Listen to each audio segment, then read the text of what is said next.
Einstein gave us a completely different way to think about gravity. Instead of a force pulling objects together, gravity could be understood as the curvature of space and time itself. And when enough mass is compressed into a small enough region, that curvature becomes extreme.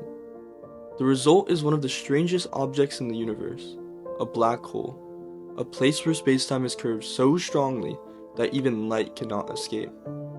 But it gets even crazier. Einstein's theory also predicted that when massive objects like black holes collide, they should send ripples through space-time. For a century, those ripples were only a prediction. Then we built detectors sensitive enough to measure distortions smaller than the width of a proton, and gravitational waves became something we could actually observe. Over the past decade, gravitational wave observatories have detected hundreds of these signals from collisions light years away, turning black holes from a strange mathematical fantasy into an undeniable phenomena in our universe. So, to build a better intuition for space-time curvature, I wanted to simulate its effects, starting with gravitational lensing, the bending of light around massive objects. To render the black hole, I use ray marching. For every pixel on the screen, I send a ray into the scene and check what the ray hits as it moves. In a normal render, that ray travels in a straight line, so each update is pretty simple. In this example, the ray hits the sphere so that pixel gets colored yellow. And if we repeat that for every pixel on the screen, we can render an image. The update function is very simple. Each ray stores its own position and direction. Every step, I move the position forward by direction times dt, the distance to the closest object. Then, I update two coordinates, ρ and r. Rho tells me how far the ray is from the center of the black hole, and r represents how far out the ray is in just the plane of the disk. They are used later to check whether the ray hits the black hole, crosses through the accretion disk, or keeps traveling through space. And yeah, it's not very impressive right now. It looks more like a blurry picture of a UFO. But before worrying about making the image sharper, I have to change the ray marching itself. But we first need to understand that light can appear to come from somewhere, and never actually was. When Henry looks in a mirror, light reflects off the mirror and enters his eyes.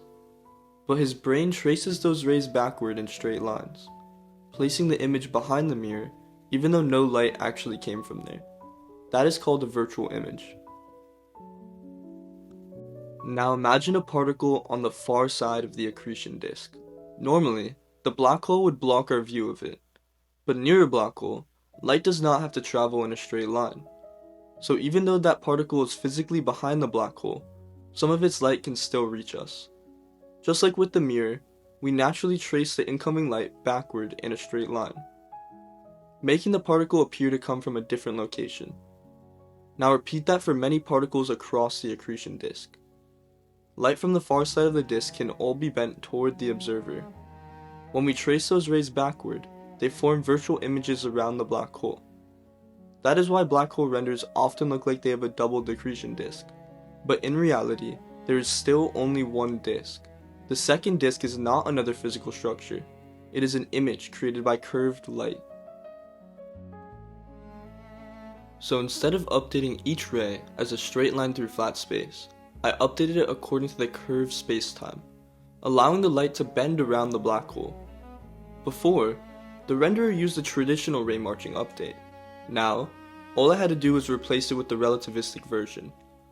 And this is where it finally started to look like a black hole. Seeing the warped background and doubled accretion disk emerge from just the physics blew my mind. It looks more like a black hole now, but it's still pretty ugly. To improve how it looks, I want to increase the resolution. A CPU usually has somewhere between a handful and a few dozen powerful cores.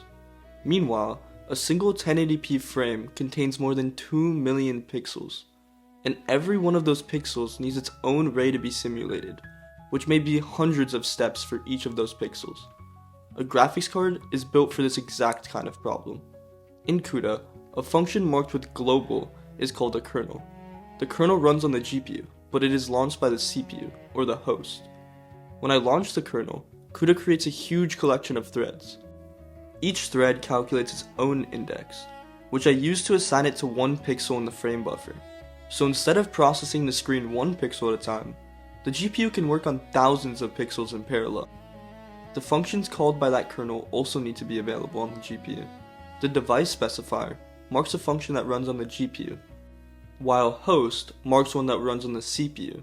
By using both, I can compile the same function for either processor. That means the entire ray marching process, the movement of the ray, the null geodesic update, and collision checks can now happen directly on the GPU.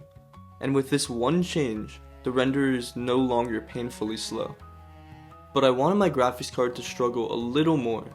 A real accretion disk can contain huge amounts of gas, dust, and debris pulled toward a black hole.